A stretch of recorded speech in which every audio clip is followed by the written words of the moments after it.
Welcome to the Slop Farm. Enjoy the video.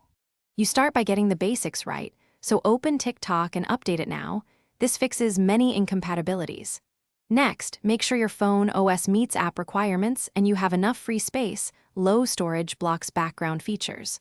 Once done, go to the system settings and grant TikTok storage and live wallpaper permissions. This lets the app save and set the wallpaper file.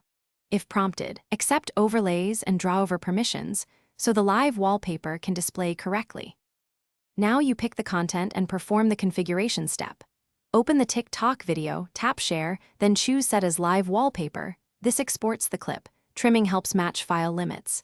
Make sure the clip is 5 to 15 seconds and standard aspect ratio. This prevents conversion failures. After saving, use the Apply button and select Home, Lock, or both. If the wallpaper converter warns about format, use the in-app trim or a quick third-party converter to produce an MP4 that the system accepts. Finish by confirming the wallpaper is active and stable. Reboot your device to start background services fresh.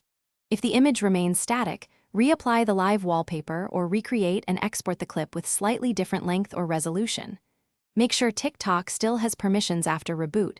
If not, reset them and repeat the export. As a last resort, clear TikTok cache or reinstall the app. This removes corrupt temporary files. If problems persist, try a different video to see whether the clip itself is the issue. Thanks for watching. Consider subscribing if we helped you today.